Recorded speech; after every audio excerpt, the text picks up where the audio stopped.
Welcome to the Mrs. R Relevant Daily Draft Podcast, sponsored by the Draft Professors. Tonight, joined by Draft Professors Owen and Newt, and we're going to be going through their last group of 8 defensive linemen before there is a big board reveal next week for the same defensive linemen. But before we get going, Newt, how are you feeling about scouting reports? You know, at this point, what we've podcasted, I think, for 8 straight weeks. How are you feeling about the way the podcasts have gone this year and the group of players that you've watched?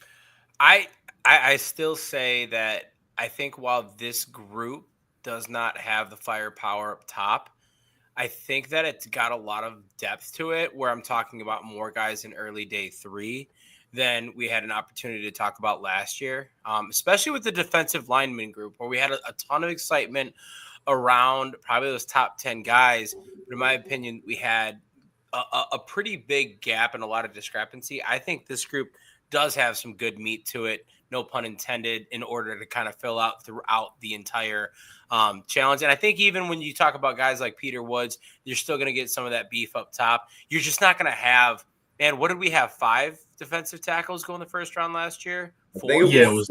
I think it was 6. And then a couple more went early round 2. And obviously Grant, we're not going to get that. Grant, Nolan, Graham, Tyleik Williams, Derek Harmon, your boy, and then there was one more.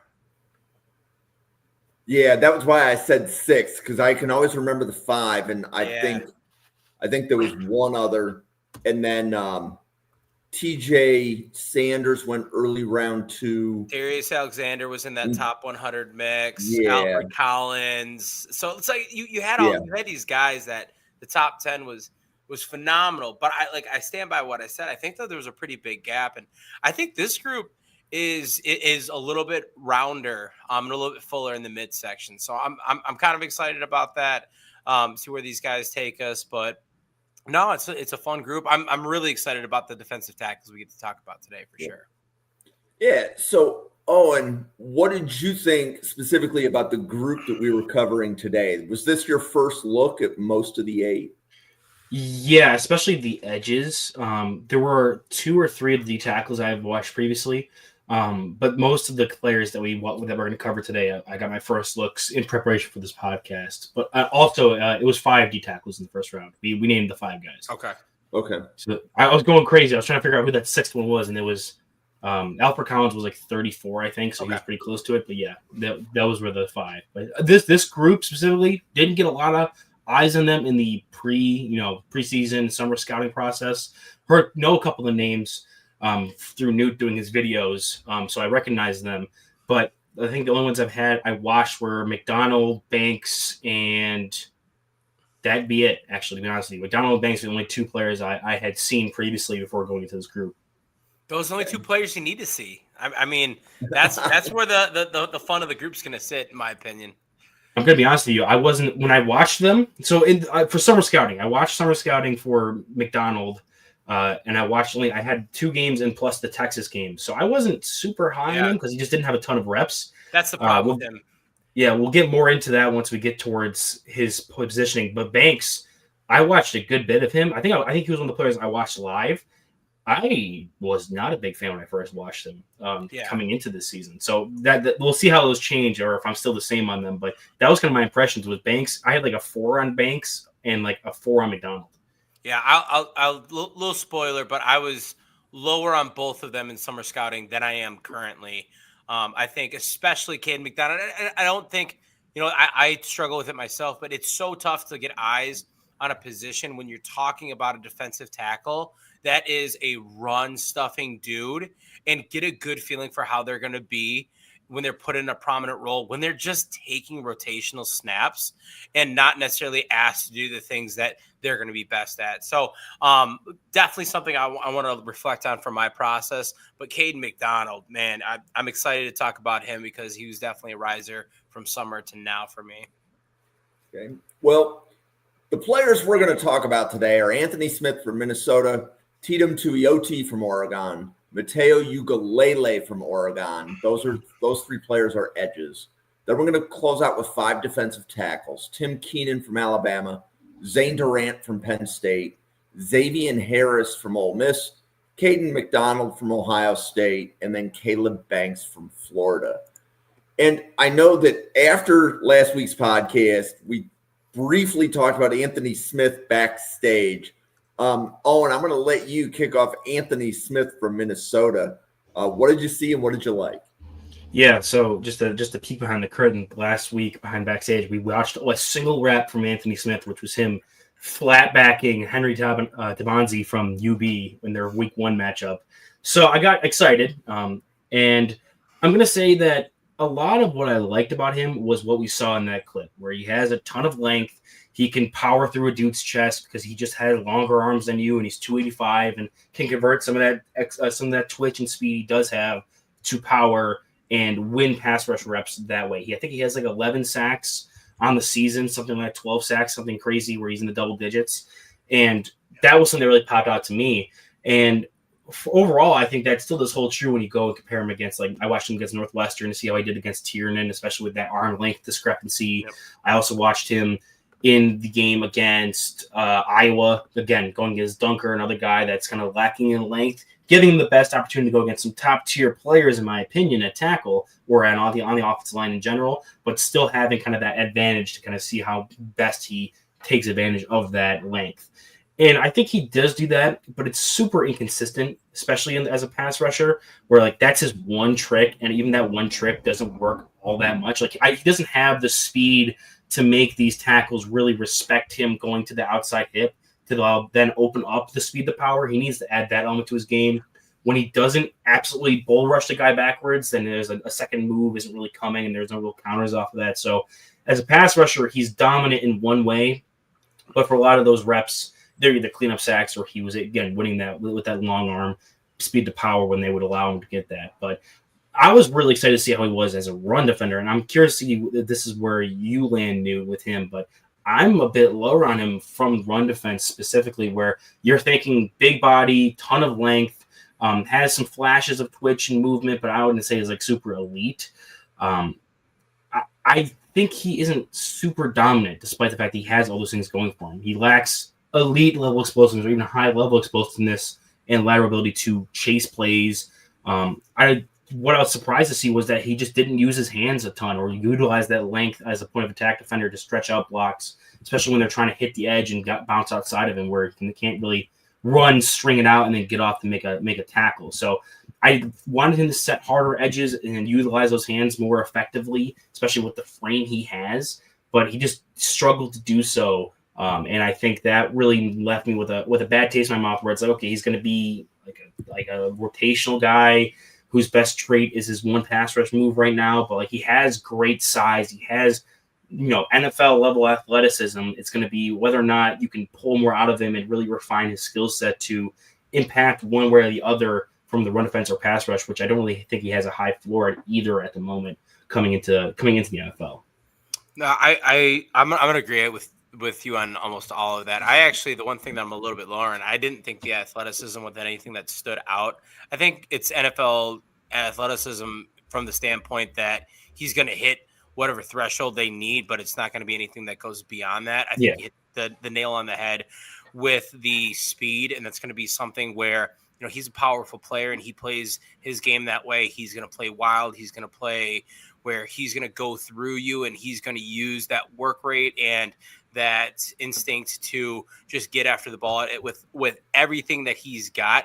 The problem is everything he's got is nothing that's special. The athleticism's low. Owen, you said it really well, where there's inconsistencies in both run and pass. And it's just so frustrating when you look at his size. And I have the exact same thing. My last 2 points in his weaknesses are what I just said, struggles to be consistent. Struggles to consistently make an impact in both run and pass, and struggles to be effective in run defense, especially given his size. Man, 6'6", 285. You should be playing like a 4-3 defensive end, old school. You're going to punch the running back in the mouth if they come anywhere near you, and he just does not play that way. He gets wiped out of plays, and he doesn't give the edge that you want from that line like you'd be expecting. Now, when he flashes, he is fun because that motor is hot and he's going to get after it. I watched the Nebraska game because he had 3 sacks in there. And they were fun sacks, but to put a little caveat on that, Dylan Raiola was sacked 9 times in total. So that was the Minnesota defense feasting rather than Anthony Smith just having a coming out party. Obviously, he got in on that, and you want to see him be a part of that production. But when you kind of put that into context, that a quarter of his sacks came in a game where Raiola just doesn't understand pocket presence, it helps to kind of put a little bit of a scope on that. And then beyond that, I take a look at the pressures that he's got. He does a really good job of converting sacks to pressures, but he had so many pressures in that game. That's kind of answering the question of like, hey, when you get in a situation where your length should be more advantageous, why aren't you showing up? So I love the build. I love the body. He is no Clev Lubin, that's for sure. But it's something where I look at him and I just am consistently frustrated given his build that he's not able to do more. And I think it just comes down to lack of speed, lack of athleticism, lack of really any finesse and speed rush to his game. So I landed, and I talked with Jim about this pre-show, like dead middle of day 3 with him. I think he's a rotational guy. I think he hit the nail on the head in terms of what his NFL career looks like. I think someone's going to take a swing on him because 6'6", 285, and he had good production in terms of, sacks he was able to put on the board. I think he was first team all the Big Ten too. So like those things he's got going for him, it's going to get him a draft ticket. I just don't know what his future looks like from there. Yeah, I had him towards the lower end of day 3 just because he's not setting high floor with run defense or pass rushing. Right. He has some flashes of some really high highs, but like it's so few and far between. Like the 12 sacks on film are like the 12 of those like maybe 20 highlight plays he has of the season, whereas there's so many other plays where he's just totally a non-factor or gets washed out and is an active negative. So he doesn't really have a high floor. I don't see a ton of high ceiling because he just lacks athletic edge. So he's going to get drafted because he plays edge and he has that size. I could see a team that values that and thinks that maybe if we coach him up a bit more with how to utilize that, we can get a rotational player out of it. But it's not somebody I'm pounding the table to invest in. I'd rather go with more high upside pick much later than maybe a guy like Anthony Smith.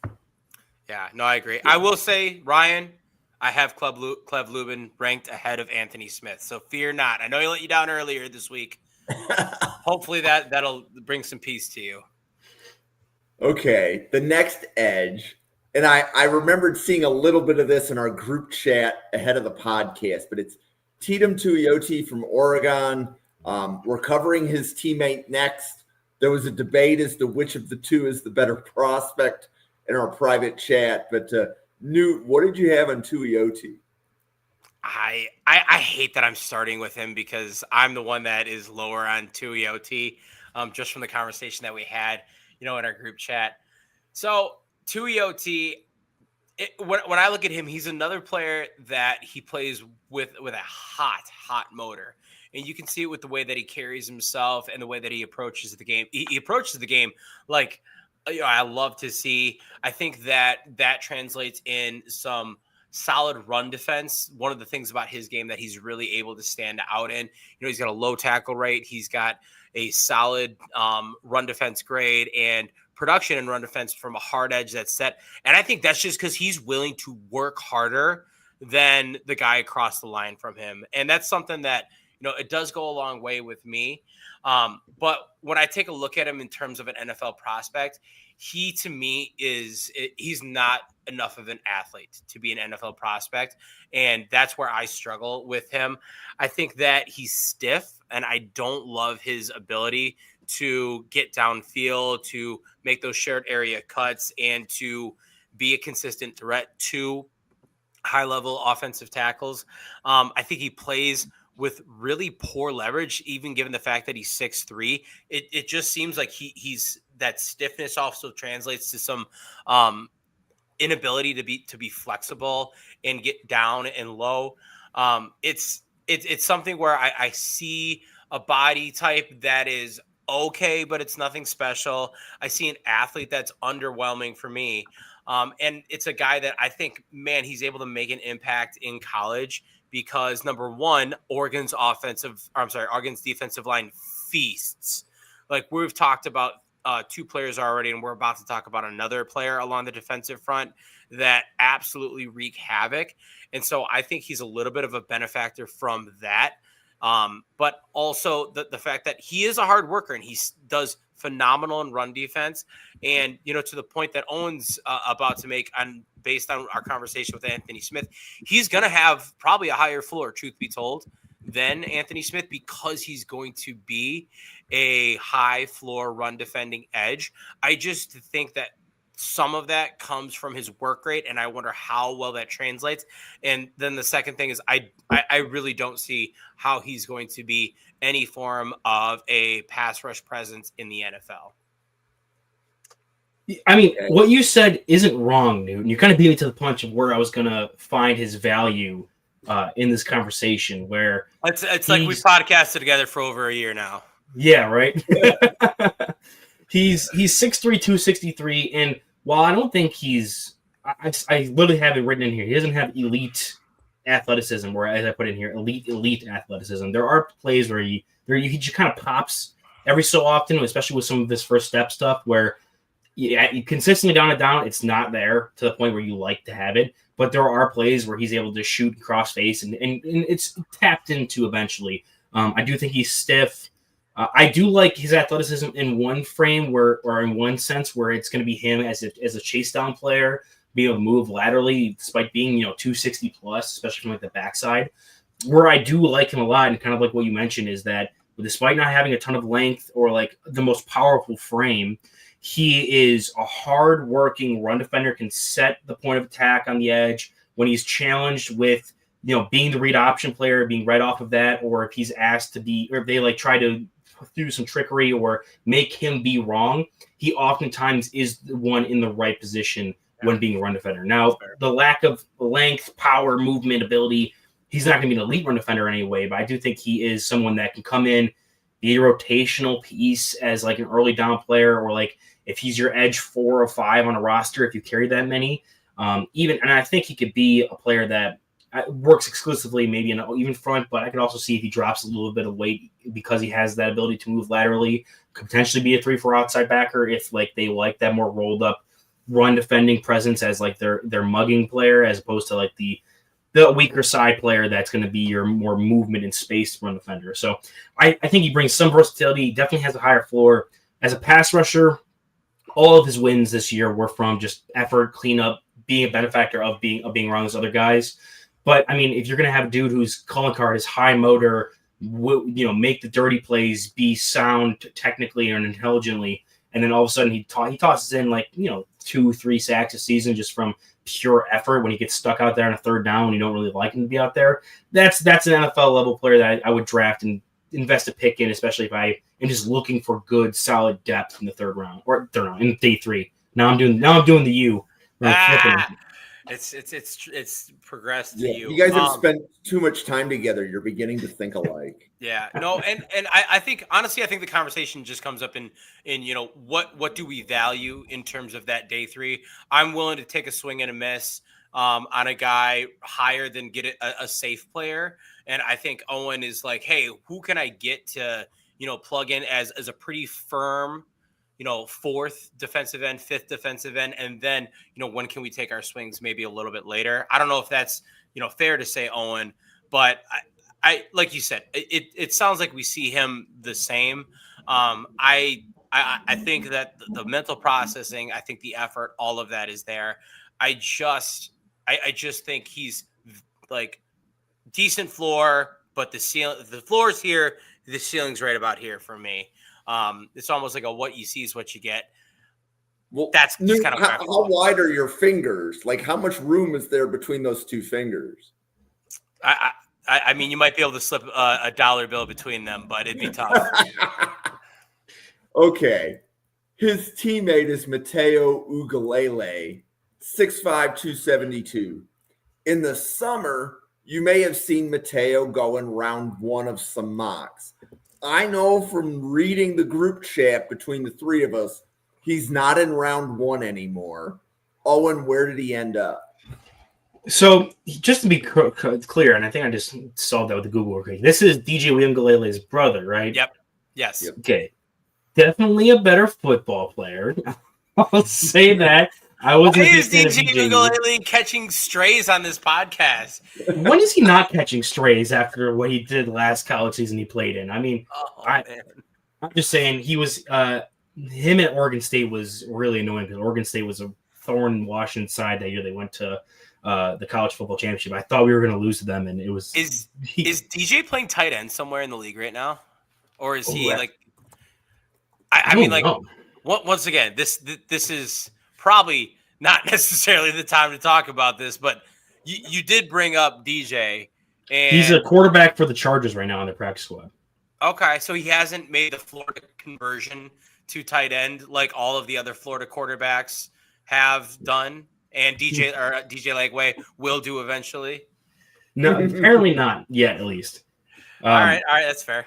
But going back to Matayo, yeah, this is a guy that when I did my first round mock draft with Bill Sparks over the summer, he was in that first round with some of the guys that have continued to be in first round mock drafts, but I haven't really heard much about him since. So that was the only thing I knew about him was that he was DJU's brother and that he was a summer first round type player. So I went into this expecting something a little bit more than what I did get. So he ended up being, for me, just to start with the grade, not in the same bucket, but in a similar bucket as I have with his teammate, where they're like around 4 or 5 guys, where Matayo is definitely the opposite of what we were talking about, where you're getting a guy who's more impressive athletically, especially because he's like 270 plus as opposed to 260 plus. He has power, but all of it comes together with that he doesn't really have a ton of technical refinement. Like, he has power, he has athleticism, he has size, he has sack production this year. But all of that comes at because despite the fact that he doesn't really have a great move set to win consistently as an edge rusher. Don't love a lot of what he does when it comes to like the speed rush, despite him having good like burst and good ability to move. Yep. I don't think he really transitions that to the speed rush as well, but he does have other ways to win, especially with the power. So if you can unlock that a bit more, I do think that could be, a good benefit for him. He's a guy that I think he's a 3-year junior. If my numbers are correct, I definitely would have him be someone that goes back to school just to solidify that and get better technically while still improving on the different elements that he can weaponize in athleticism while still being at that size.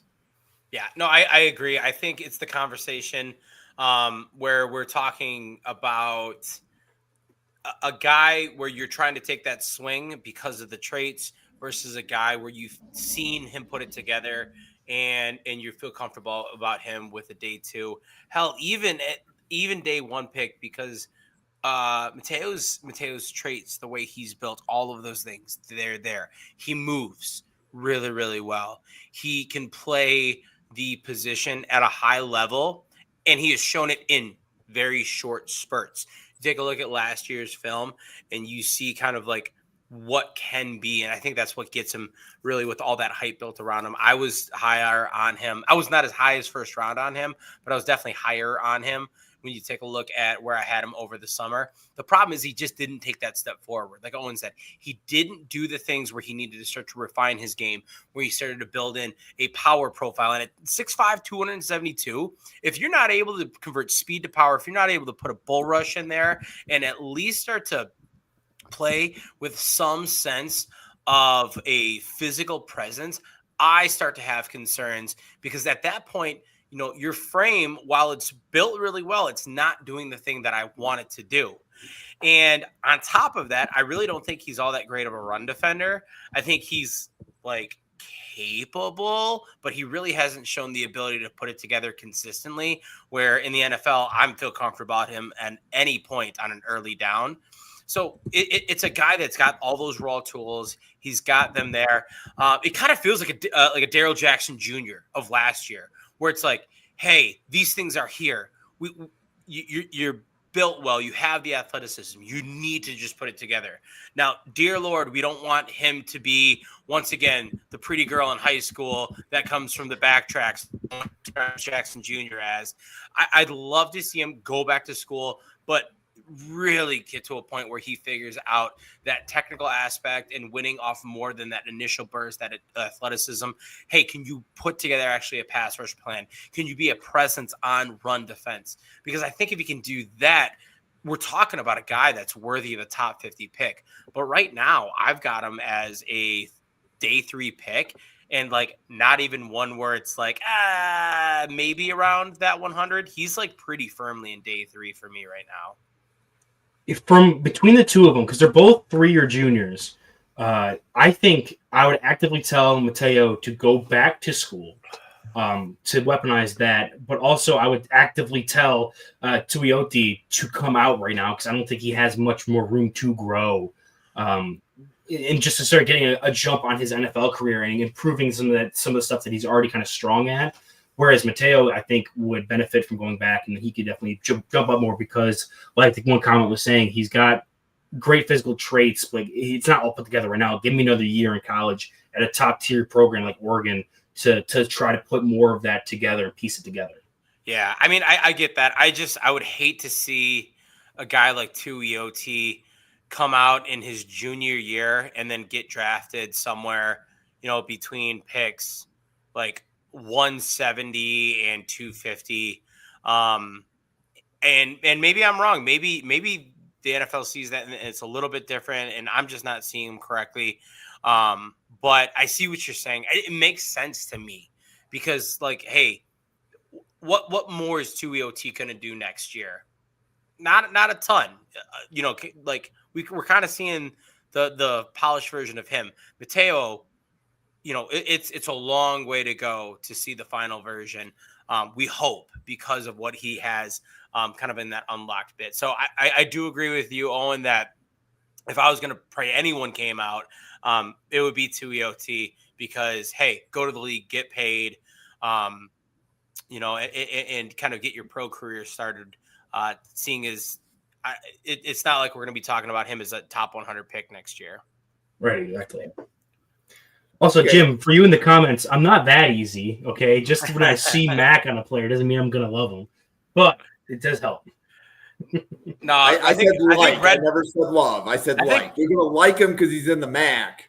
You're not necessarily – that has nothing to do with his ability to play. You're just going to like at least watching him because he's in the Mac. That's fair. I'm pretty sure Red Murdoch's got like a top 5 ranking on Owen's board, so – No, that's Jim's guy now. If you guys missed the podcast yesterday – fucking sniped me. I know about 7 linebackers in his class at this point, and 2 of them are from Buffalo. And I got sniped by Jim from Red Murdoch after I drafted Anthony Hill Jr. And I was like, oh, that'll be perfect. Matchup guy, downhill dude. No. Dude, Red Murdoch is he's the one I'm super happy you told me about over the summer because, man, has he been fun to watch. Oh, he's awesome. Hey, if my ability to draft a team is living in Owen's head 24 hours later. Newt, I did that right. Now I know. I didn't realize at the time I got to it too late.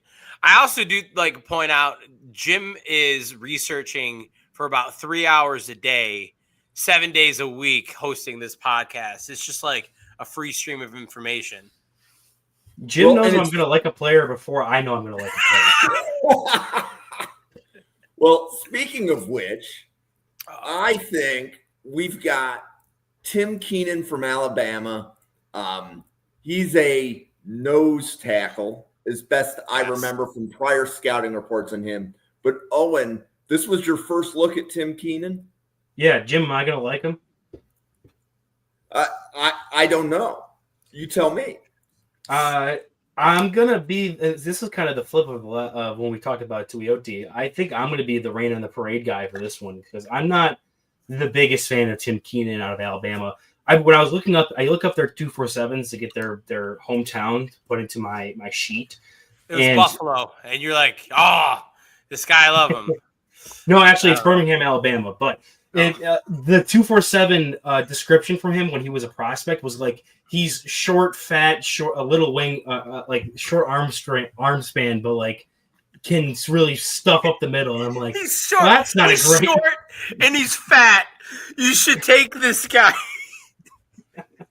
It was kind of like it was like they called him broad, and I was like, oh, that's great. So Oh like, my all right, God.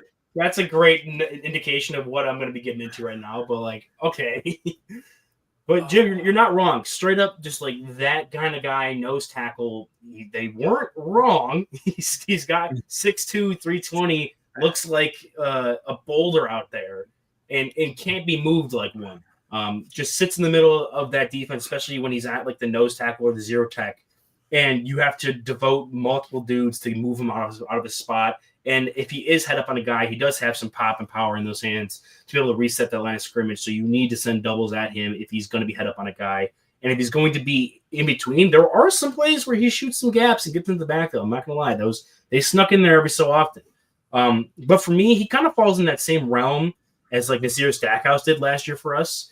But I kind of liked Stackhouse a bit more as like just a pure raw athlete because he can move a bit more laterally, and like I saw him chase down plays from the backside and down the field, whereas Keenan, Packer legend Nazir Stackhouse.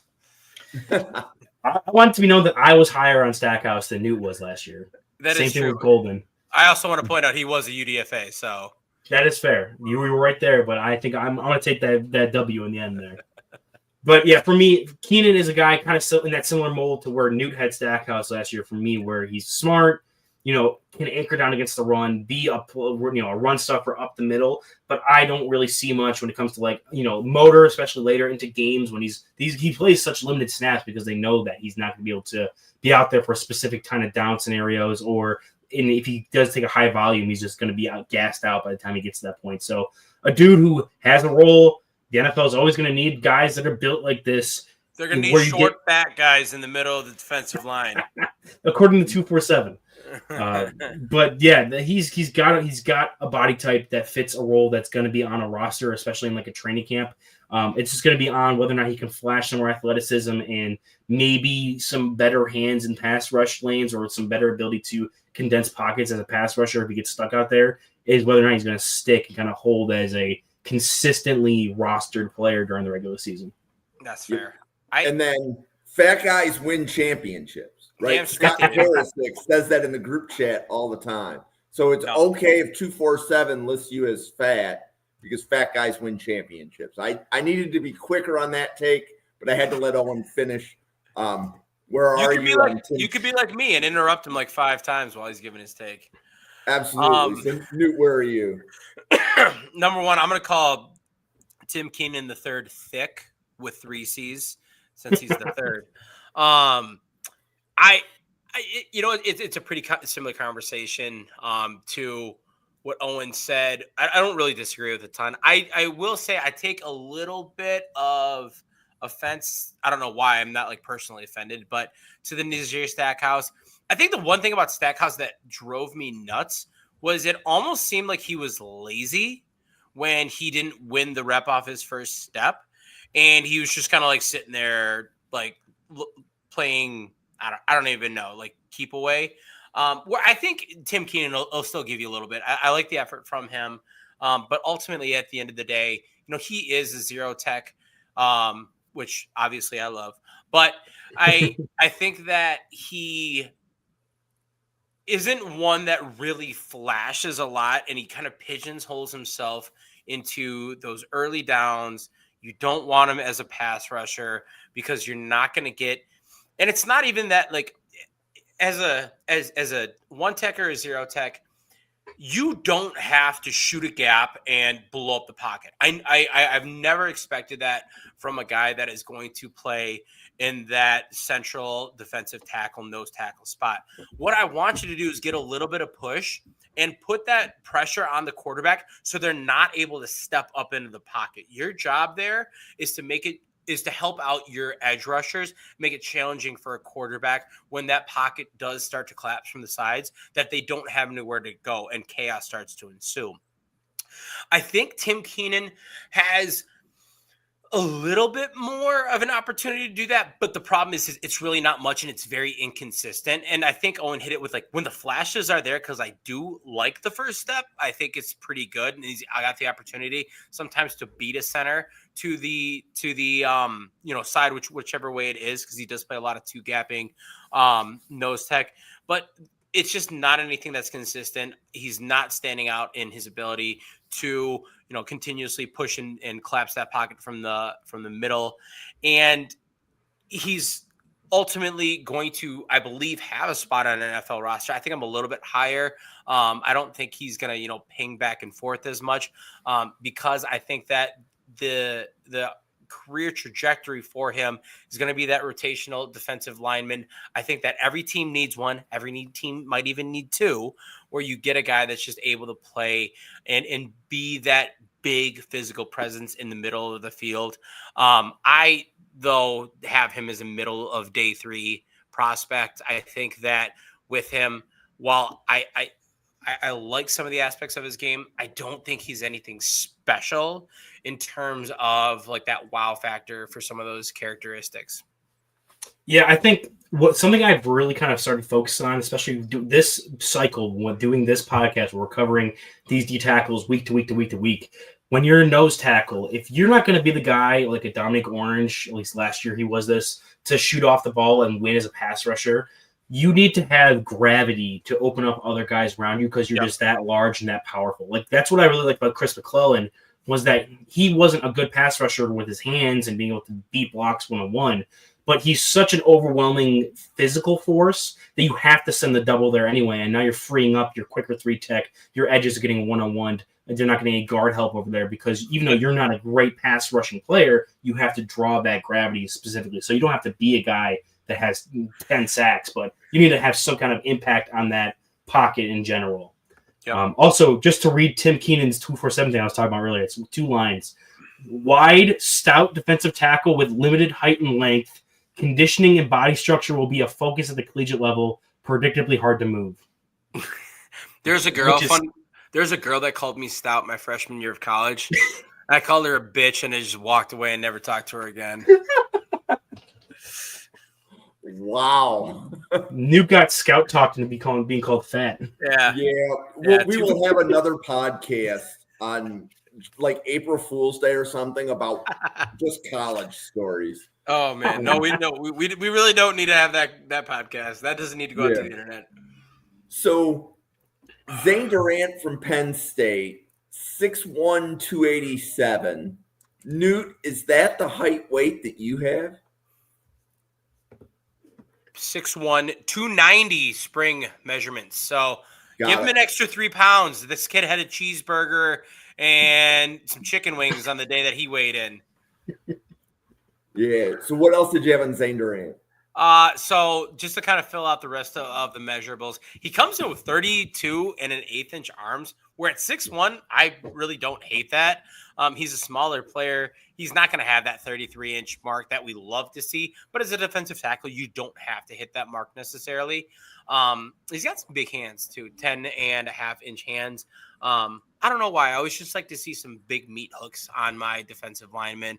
I'm never going to scout it and say, man, this guy's got tiny hands. I don't think I can draft him. But there's just like a little extra comfort when you see a double-digit hand size where you're like, yeah, this guy can kind of rip a guy off to the side.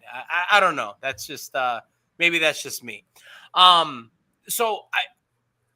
Admittedly, I'm always going to be a sucker for an athlete, and I think Zane Durant is going to showcase that as a defensive tackle.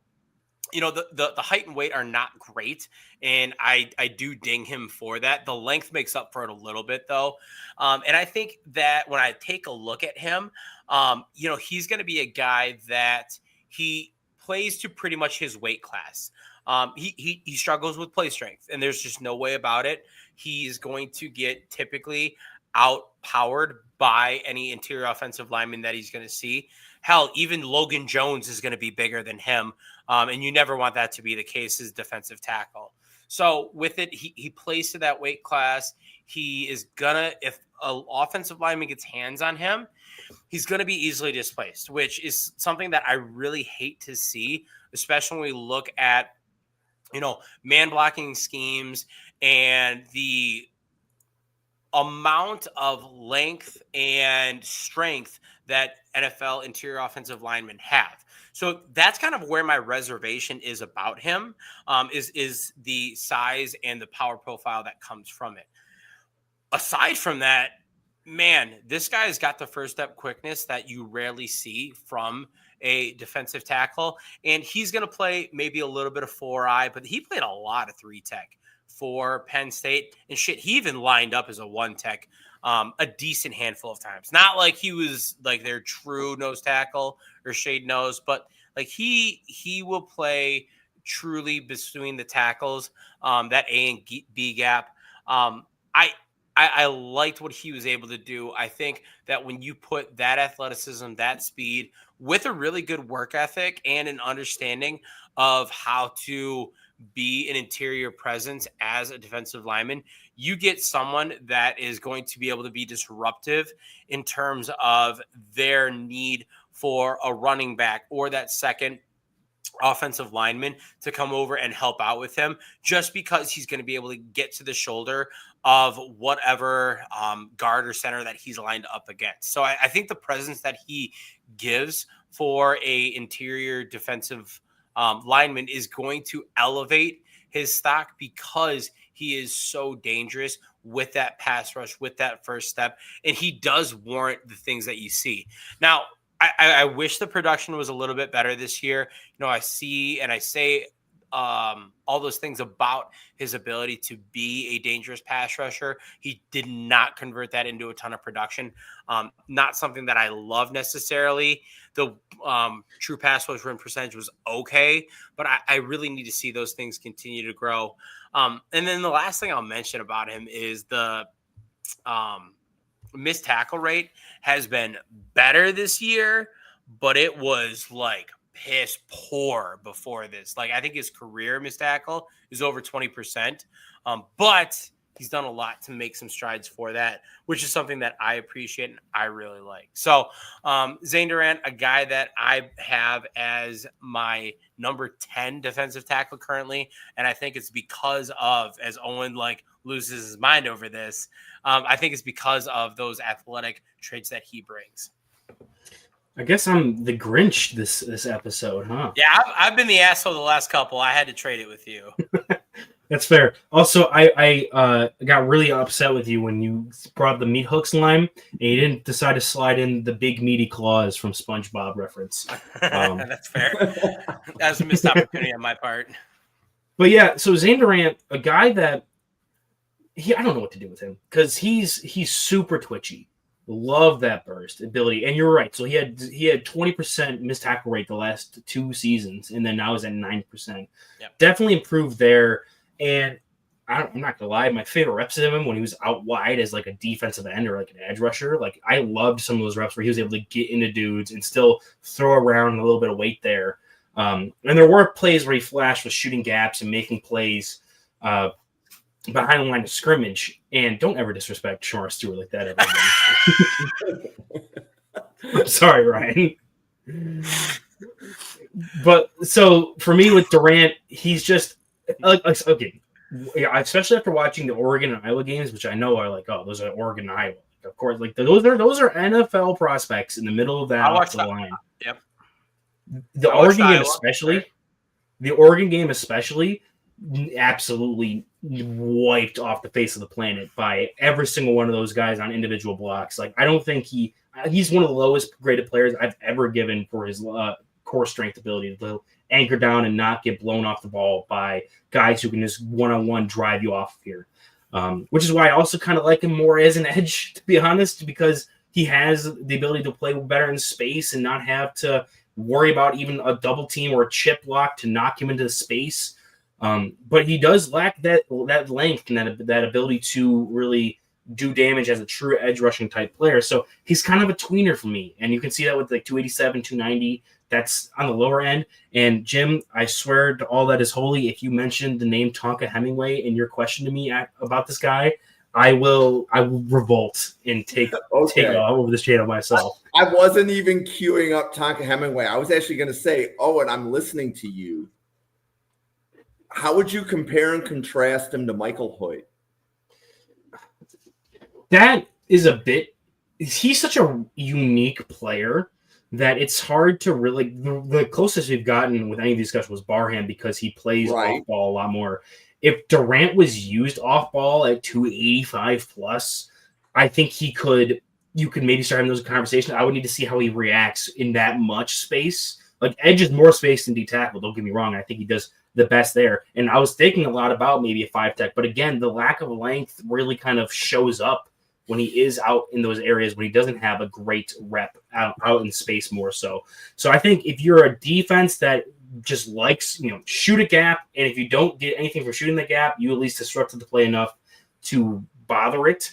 But I think even like in the NFL, if he's going to be the guy that's going to give you a handful when you're trying to do like outside zone and trying to reach his outside shoulder, there's going to be so many good running backs that can cut off of him, and you're not going to be worried about him getting hands on that blocker while also attacking outside shoulder, getting off that block and making the tackle, because he just isn't that type of player. So going to need to work in a very specific role, a very specific defense, but the athletic traits are absolutely insane. So I have him. You said D tackle 10 specifically? Yeah, he's D tackle 10 for me currently. I'm going to go back. I'm going to watch the Oregon game because I think that I picked the Iowa game because I want to see him in run defense, and I picked the Indiana game because I want to see him going up against the NFL caliber arm. Yes, that is fair. And the Oregon game, especially though, against like Iapani up the middle, and he got some looks against some of those tackles. That was a good one for like me, just knowing the guys who play on that offensive line, and Pregnon as well, being able to go out there and see what those type of power blocking type players can do to a guy like that. He's D tackled 18 for me. Now none of these are going to be. I'm gonna take the next week to go through and update all these grades from the guys we've watched so far, but tentatively D tackle 18 around the same where I have like Bear Alexander from Oregon. Yeah, no, that's fair. I'm going to take a look at him again. And because I want to see, because the anchor, I think, is the biggest thing. I didn't see like necessarily him just getting blown off.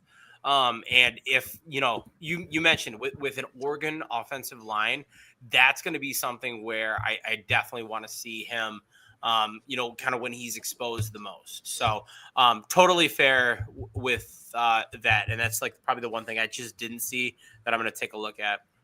Yeah, the Iowa game was definitely a better one for his anchor. But the Oregon one was definitely where I saw the biggest like glaring weakness for it. That's fair. Yeah. Okay. Next player. Xavian Harris from Ole Miss. The height is not a typo. That is 6'8", 330. This is a player that will not be on every team's board. He has some off-field issues that are, I would say, moderately serious. They're significant. They're significant, yeah. So, Newt, go ahead, take it from here. Yeah, let's start with the off-field issues because it's going to be something, as Jim alluded to, with him. It's going to be probably an early talking point for him. He's got a 2023 arrest for a DUI and a felony fleeing, and then he's got a 2024 arrest for domestic violence and obstructing justice. Like, those are serious charges. Now, he hasn't had any issues in the last 14 months. So this is always a question that comes up. We had this in regards to Mike Green versus David Bailey, and it's always a conversation that we have. Am I excusing any behavior like that? Absolutely not. But if I'm looking from the lens of a NFL team or of a scout, the further you can get away from something, the better I feel about it, at least in terms of, how are you going to be number one in our system, in our program as an NFL organization. And then number two, how worried am I about, this becoming a pattern? So the fact that they are starting to become, events that we're talking about relatively in the past is good for him. However, there are things that you have to have an understanding and like, hey, these are two serious incidents that are going to probably for sure be in every NFL interview that he goes through. And then secondly, might not even get him through the door for certain NFL interviews. That aside, him as strictly a prospect and as a player, the thing about him is going to be what Jim said. It is the size of him. I've got him a little bit shorter than that. I got him at 6'7" and an eighth. It doesn't matter. He's freaking huge. And the size is going to be something where you take a look at him when he does come in with that frame. He's going to be able to play a brand of football that is what is unattainable by other players. The strength that he brings with that is something that is going to be what allows him to kind of be that eater and that feaster in the middle of the field. He's got a missed tackle rate that makes me comfortable. Like, hey, you're not going to be able to create this, presence and then just blow it away. I like what he's able to do with that and with being fairly consistent, not like amazing, but he's fairly consistent with that. The run defense is going to be a huge benefactor of that. The length and his ability to just stack and shed. He's able to keep his chest clean because he's able to have that length. He understands how to get into the chest of an offensive lineman. He's stronger than most offensive linemen that he's going to go up against, and he's able to just move him to the side, get to a run defender. The issue that I have with him is going to be something that I have with any guy of this size, unless you're a freaky athlete. And it's going to be that he's an underwhelming athlete. He lumbers off the line. He does not have good explosion. The pass rush plan is going to be affected by that. And if that is the case, he needs to be a technician. He's not a technician. He's a guy that's going to push and push and push. And if he can overwhelm the guy that's across the line of scrimmage from him, phenomenal. He's going to be able to win that rep. If not, he's really not going to make an impact. He's not going to be a pocket pusher. He's got this I don't know if you had to see it. He does it 5 times a game. It feels like this really weird, slow spin where when he wants to change direction, he takes and instead of turning, he'll just do this awkward, slow spin. It's not even a pass rush move.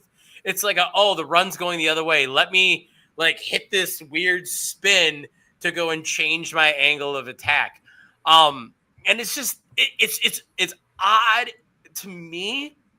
It feels kind of lazy, but I don't know. Maybe it is more efficient than him, trying to chop and move his feet and change his direction. But ultimately I see a guy that's going to be a higher floor run defender. He's going to have a body type that's unique. Some NFL teams will really like that length and that strength profile. He's going to be more than just your zero tech. He can play really anywhere between the tackles and be a little bit of a menace.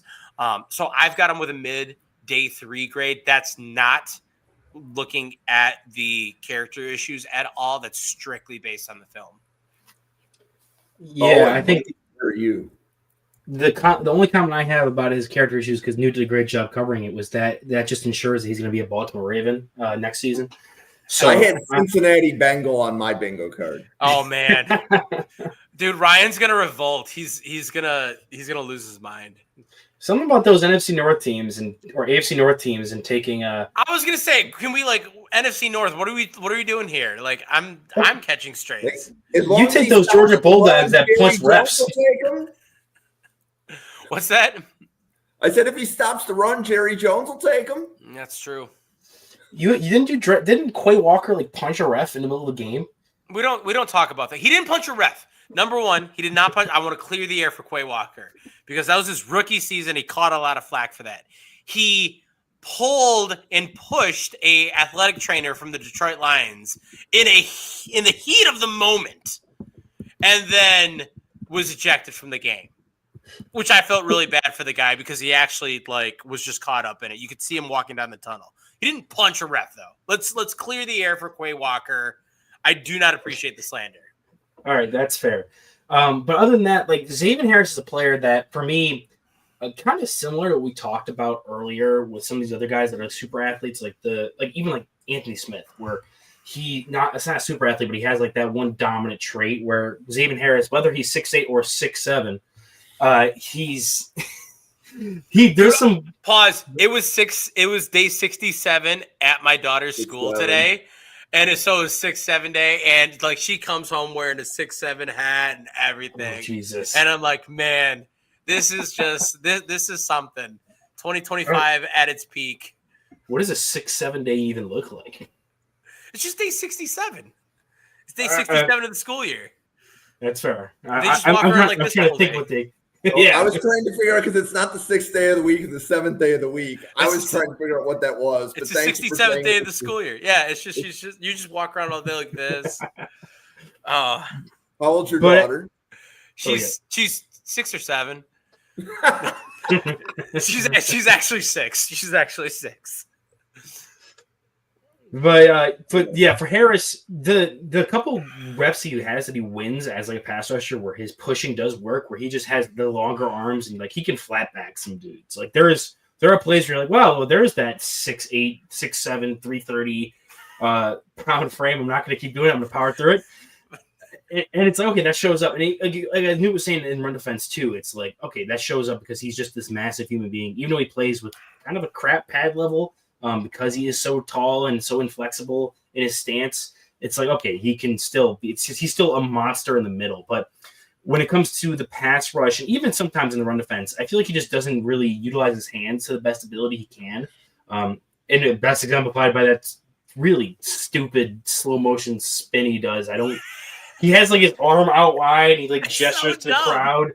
It's so weird. But even like with that, like he plays patty cake with dudes in pass protection. I just like, could you imagine him trying to bull rush like Quentin Nelson in the NFL? Like he's not going to be able to do a lot of what he did in college as a pass rusher in the NFL at all. And I just couldn't imagine him coming in and at least being good with that, at least in his first year. So for me, he's a guy that has a floor for a size wise, but he I don't really love a lot of what he does skill wise in his game. Like he has a lot of flashy plays, but he's not a guy that even with the size and some of the run defense stuff that I'm going to be willing to take a shot on. And that's not even that's excluding the off field stuff. Like I could definitely see me drafted where I have him graded, which is kind of in the later day 3 range. But with the stuff that's going on the off field and with how those interviews go, I think that'll be key if he gets drafted at all. Yeah.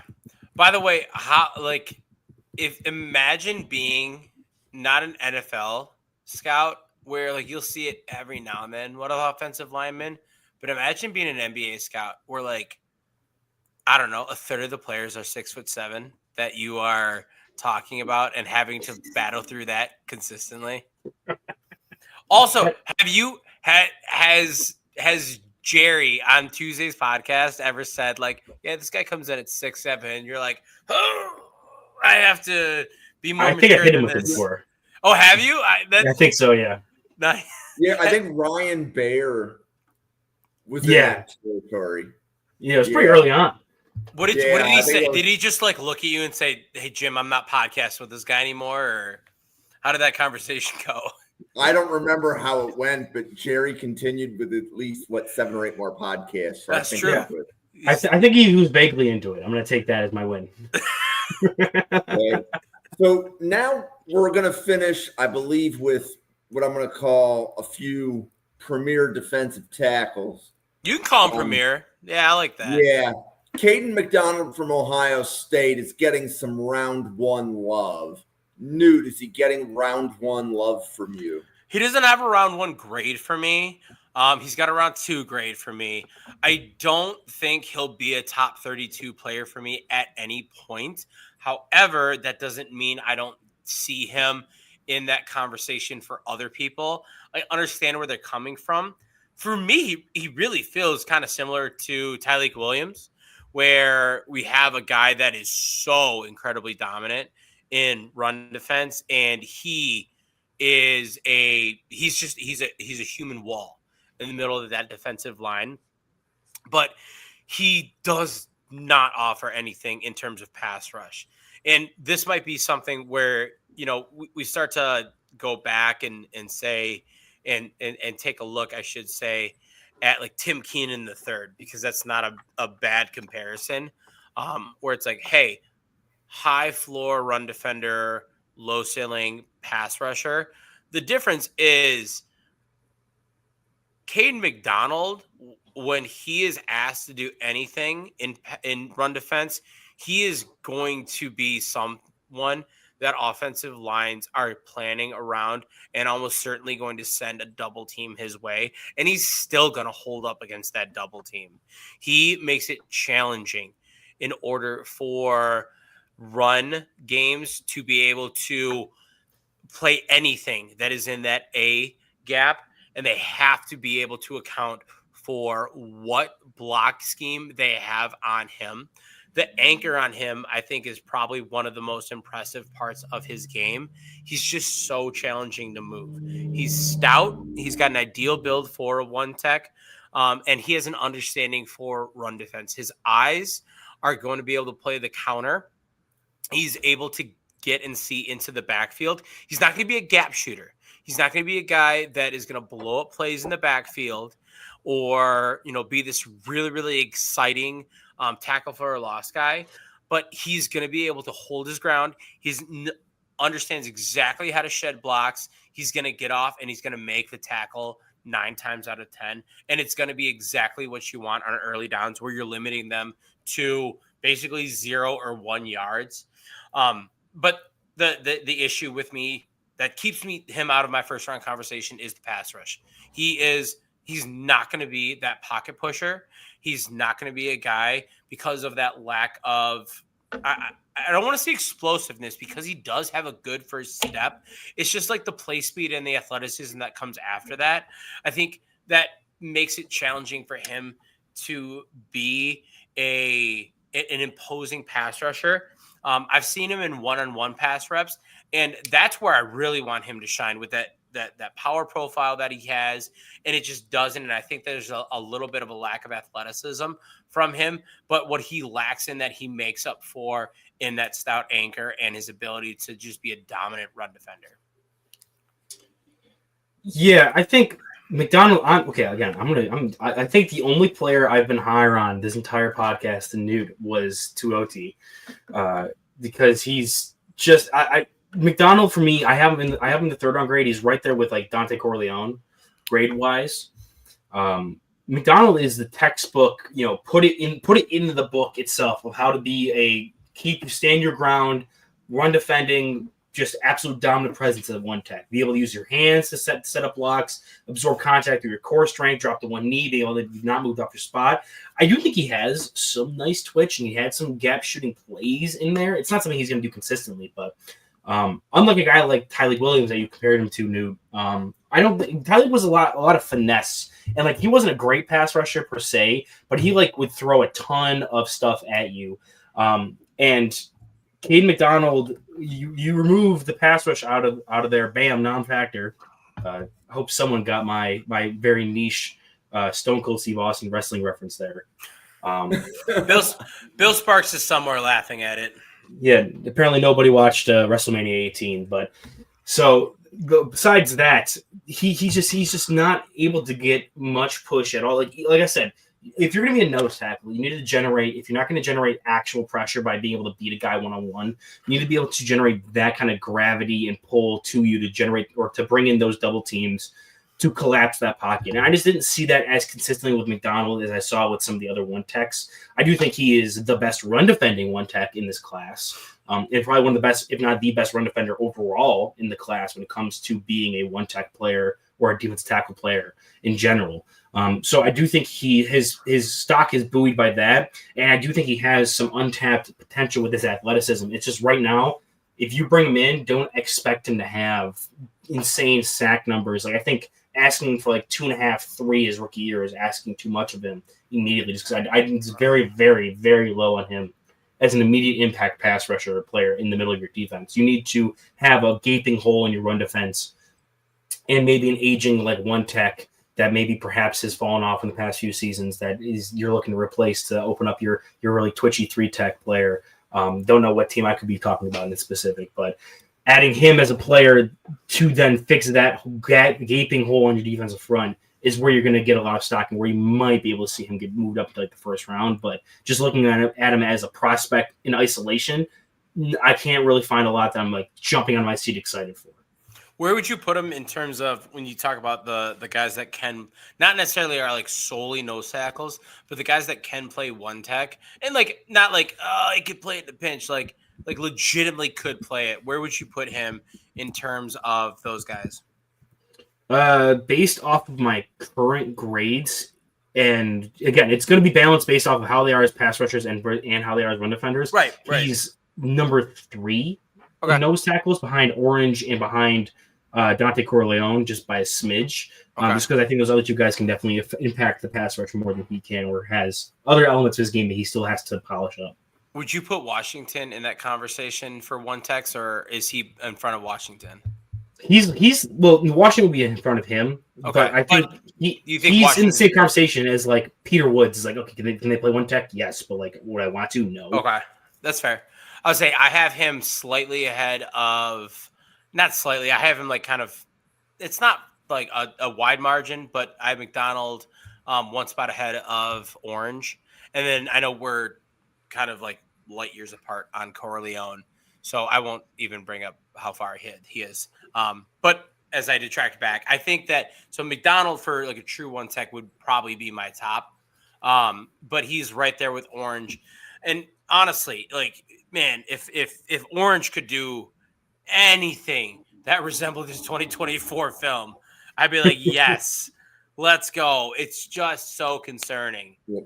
And we don't have to rehash that again, but he'd probably be my top one tech then. So, Owen, how do you compare Kayden McDonald to T'Vondre Sweat? T'Vondre Sweat, when I watched him coming out of Texas, he was massive. And the fact that he could clog up the middle was, you were kind of get it. You expected that because of his size.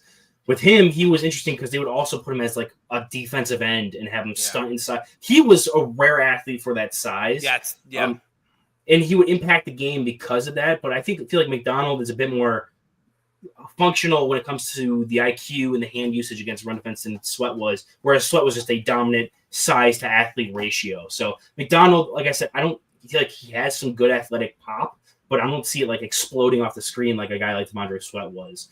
McDonald is just like that solid middle of the defensive line. You're not running past this guy. If you have a hole at defensive tackle for run defense, this is your guy to go with.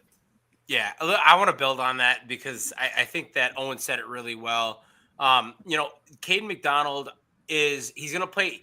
It's not a sexy brand of football that Kayden McDonald plays at all because he doesn't give you that excitement that T'Vondre Sweat brought with you.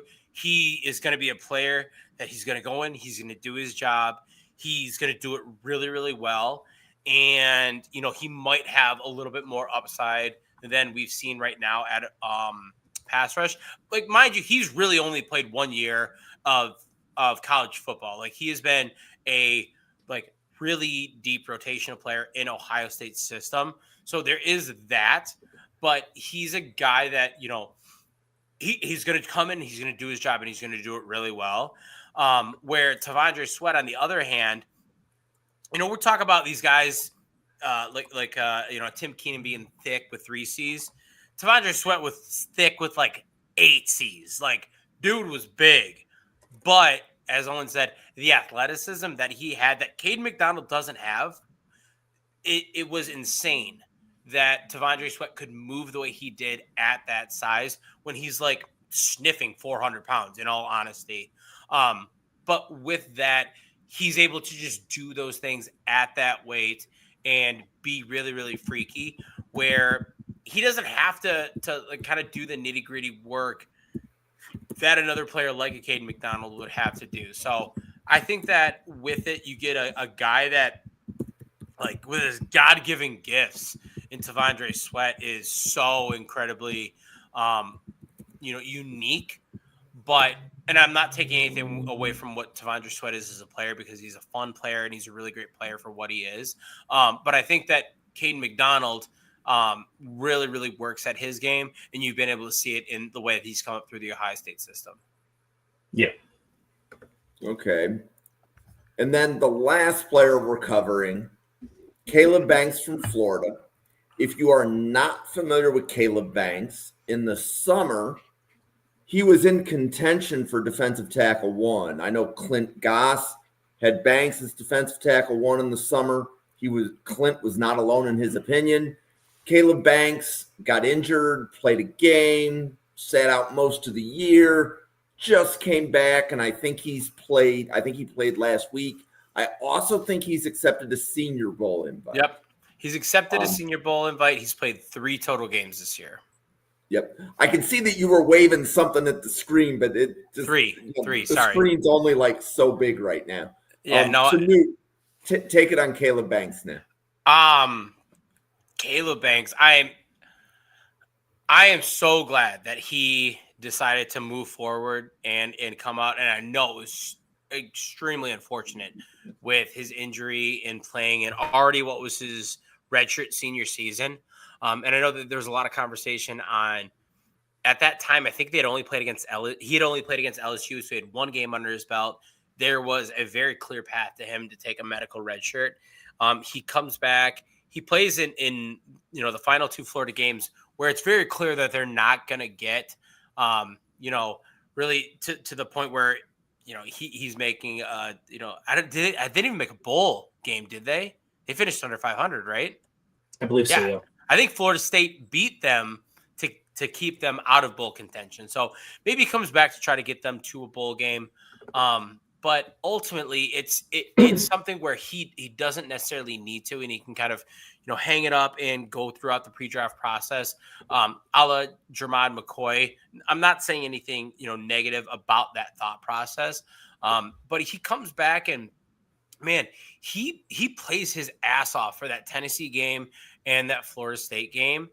And if you got a chance to look at him from the 2024 film, he is a top defensive tackle recruit for the reason of the number one size that he brings to that defensive tackle position at 6'6", at 330 pounds. On top of that, he's got more than 35-inch arms, and he does hit the meat hook mark of 10-inch hands. But he is a massive human being. He plays 4-eye. Realistically, for Florida, he plays 4-eye. He plays a 3-4 defensive end. That's what he's asked to play. At that size, it makes a ton of sense why he plays that. I'd love to see him continue in the NFL in a system like that because I think it's going to set him up the best. But what makes him such a unique defender is the twitch. It's the first step quickness. I don't think I've seen a defensive tackle since I've been scouting that has had the first step quickness like I have seen out of Caleb Banks. It is insane the way that he is able to move off the snap, get into the backfield of the offense, and absolutely wreak havoc. The lateral movement on top of that is going to be something where when he's asked to shoot a gap and it's not right in front of him, he's able to move to it and he's able to plug that gap and even get into the backfield. So we go from the conversation of, what's the role of a one tech, where we're looking at a guy that is holding that position, that is able to eat up a couple of offensive linemen and let the rest of the defensive line feast, where Caleb Banks with a 4-eye, you really want to see him being the one that's feasting. And even if he's, in a situation where he's double teamed, he's able to take advantage of that. And that first step quickness is going to be allowing him to put immediate pressure on the quarterback. It's going to put him in the face of the running back. And it's something like I rarely see with that. Now, I have him right now with a first round grade. I don't have him as my top defensive tackle. I still have Peter Woods there. And he's like kind of that, I don't want to say a fringe first round grade because he is a first round grade, but I'd love to see him, especially with that length, be a little bit better at stacking and shedding. I don't think that when he's asked to hit in defending an outside zone run, for instance, that he is the best at getting off a block. And with 35-inch arms, I need to see you better with that. With, 330 pounds of weight playing a 4-eye, you're going to match up just fine with any offensive tackle. You need to be able to maximize those physical tools and get off those blocks and be better with that. I think the hand technique needs to improve. I was really hoping to see that this year come along with him. He didn't get the opportunity to, so that's something I'm continuing to look forward to next year. And then the tackle rate is absolutely atrocious. It's like a 50% missed tackle rate this year, which it's 3 games, but it's still terrible. It's like over 20% in his career. There were a couple of snaps in, I think, the LSU game that I watched from this year where, once again, first step quickness, he completely blows by the guard, and he is 2 yards behind the limit of scrimmage, chopping his feet, ready to tackle the running back, and completely whiffs. And it's like what was about to be an amazing play resulted in a 6-yard gain for the offense because you couldn't make the play in the backfield. That probably is the most frustrating part for me, especially given the kind of athlete he is at that size. So, Owen, what were your thoughts on Caleb Banks since you've seen him from the summer? Yeah, so respectfully to all the draft professors out there, as respectfully as I can possibly say it, I don't think there was any earthly realm he was in contention for D-Tackle 1 over Peter Woods. Like, coming off of last year in the summer, the film I watched of Peter Woods and the film I watched of Caleb Banks, while I'm in lockstep with Newt, that like rare twitch for a guy that size and ability to move and length and all the intangibles. But watching that and also watching the rare athleticism you got from Peter Woods, you can watch us talk about him from a few episodes ago. Him also having the rare twitch, but also being able to put together the technique we saw last year. That's the difference. Where Banks is even now, I think was what held him way above. And even to this point, Banks is my D-Tackle 2, and I have a high second round grade on him. Okay. I had coming into this tonight's podcast before I watched him a second time in those last 2 games he played, because I even watched the LSU game earlier. I still had him like 4th round grade, super athlete, but super like I didn't see his impact as greatly as I saw some other guys who moved to that athleticism. I think going back and rewatching some of the games I watched and putting a little more oomph into some of the plays he made, and then also watching the 2 games, which I think he played really well in against Tennessee and against Florida State, which Tennessee has offensive line players that I did like Wendell Moe Jr. is a player for them that I'm a big fan of, and he was out there making plays against him. So he showed me, Tennessee. Yeah. He showed me a lot of stuff that I feel like I was missing in the past. So he is up to my D-Tackle 2 spot now, but he's still a guy that, like Newt said, kind of missed tackles is what plays his run defense, but I also just think he doesn't really use his hands. Or he doesn't maximize the athletic and length and strength combination he has. He should be this elite dominant run defender, and as well an elite dominant pass rusher because of those traits. It's just like the reason he's not is evident, and you can kind of isolate that because of that. So he's got a lot of room to grow. If I'm going to be taking a guy, I'm like, okay, cool, yeah, I'm going to take him, and I can definitely think I can drag those traits out of there or coach him up out of those traits or from those traits up into that technique. So I think he's a guy that a lot of people are going to bank on, especially with draft capital. People are going to bank on Caleb Banks, is what you're saying? Wow. Yes, that is exactly what I'm saying. That's gonna be his presidential slogan or his draft slogan now is bank on Caleb Banks. I think Caleb Banks is gonna make bank in Mobile. Oh, there you go. There it is. We every draft cycle we talk about players that have a lot to gain at the Senior Bowl.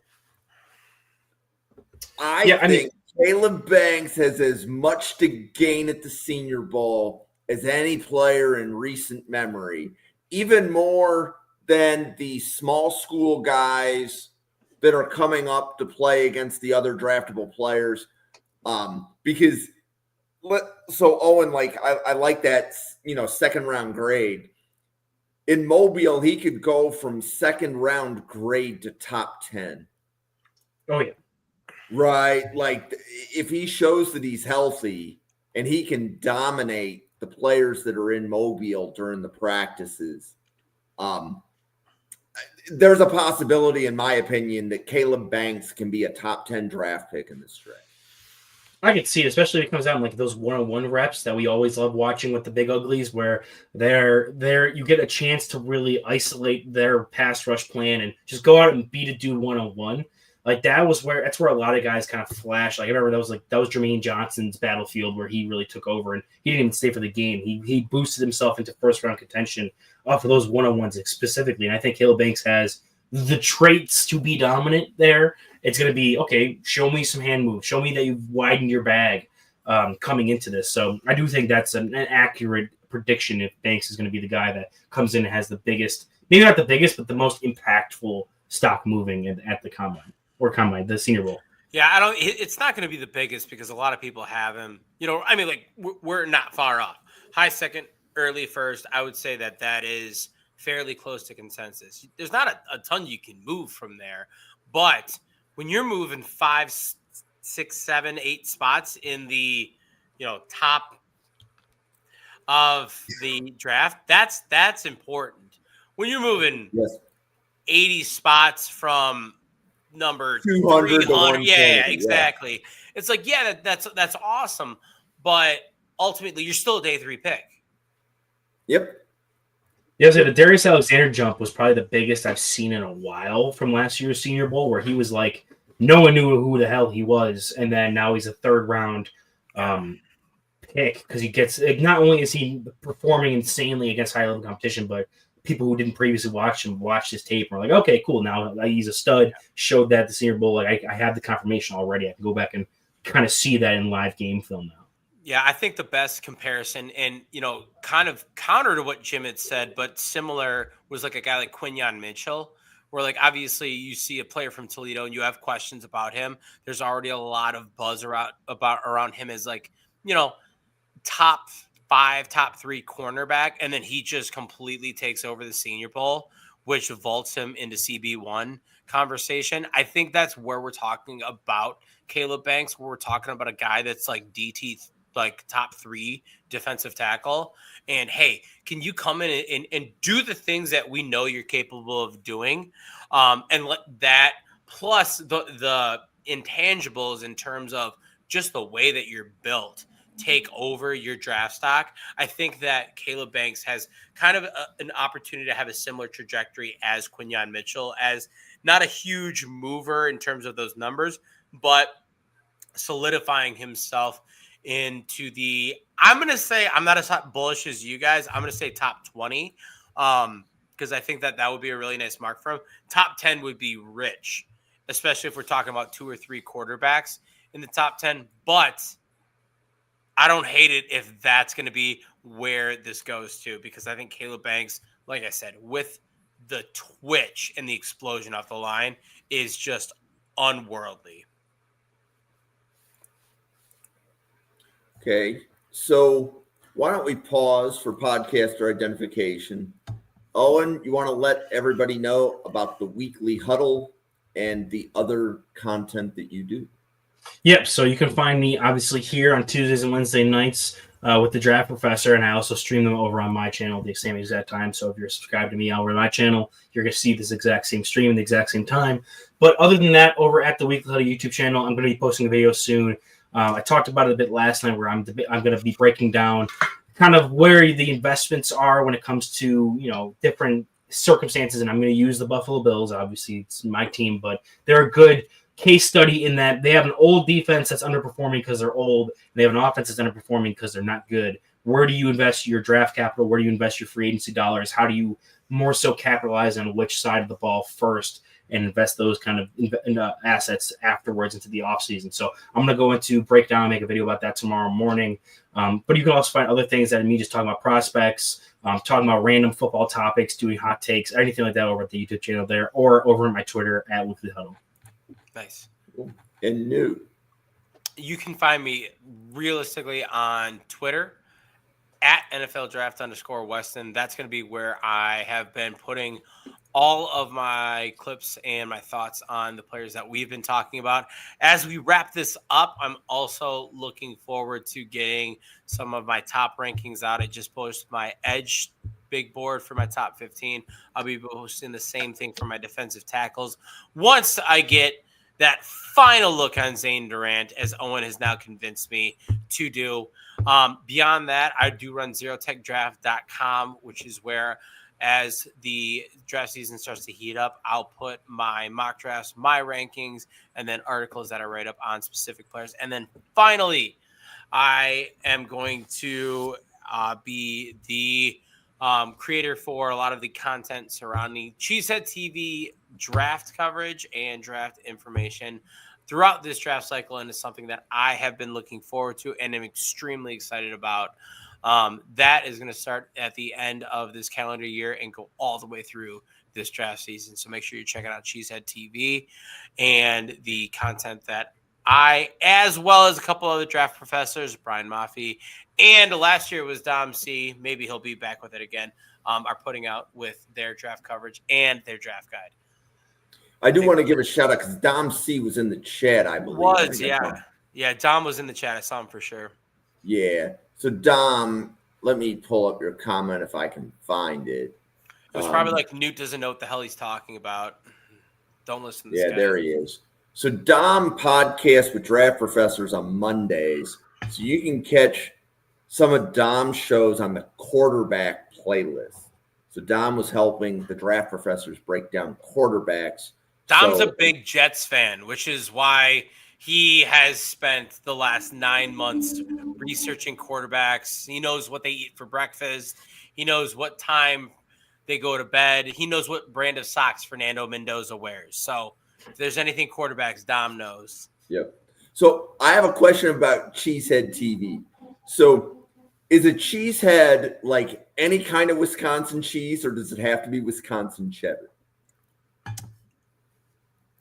A cheesehead is that's a Wisconsinite. That is someone from Wisconsin would be a cheesehead. Okay, so like if you're from Wisconsin, you're a cheesehead. That doesn't imply that you cheer for the Green Bay Packers. If you're from Wisconsin, why would you not cheer for the Green Bay Packers, Jim? Come on, Jim. You're asking silly questions now. It would be a Packer fan, realistically, from Wisconsin. Okay, so we're gonna have to work on getting me some of the like Wisconsin sharp cheddar and like what I should be trying because I am a cheese snob. Jim, you could have rolled up through the draft last year, stopped in here north of Milwaukee, and I would have gotten you all the cheese you needed. And I could have, but I didn't. That's true. We'll work on this. We got a lot of good cheese around here. No, my draft story is I showed up to Detroit for round 1 of the draft, and Buffalo traded down to pick 33. So like already, like I'm traumatized for showing up to the draft. Oh, and I'm glad that made you laugh. So bad. I have a story about my draft party during that draft specifically. And then crazy. I showed up the next day and it was Keon Coleman. People were asking, I was wearing all my Bill stuff. They're like, what'd you think of the pick? And I'm like, no. Yeah, me and my buddy we weren't even on the call. Like the next day, I'm in bed watching round 2 start. Just got home from work, and my one buddy had Keon Coleman as like a 5th round grade. Like he hated him. And as soon as the pick comes in, it's not even on my screen yet. It hasn't updated. I'm a little behind. He calls me and I immediately know what the pick was. And I'm like, I answer it and he just is losing his mind on the phone. I'm like, yeah. Yeah. So if this is the first time you've caught our podcast, we are here every Wednesday with Newt, Owen, and myself. Draft Professor is here at 7 p.m. and 9 p.m. Eastern. Every weeknight, Saturday mornings, 2 podcasts, and Sunday mornings as well. So we are here 7 days a week. You will see me with a few different people in the seats opposite me. You'll see Owen on the station a couple times a week, and some of the other podcasters pull double duty as well. But we are here, and we are covering the draft like no other. And we are shifting gears because I believe we have one more scouting report show. I think the other defensive line group is one more group to go. And then the rest of it is we're just moving on to whatever the draft stories of the day are as Owen, Newt, and the rest of the draft professors refine their boards. Yeah. So for Owen, Newt, myself, the 110 people at the Draft Professor, thank you so much for tuning in. And we will see you on a podcast again tomorrow. Thank you, everybody.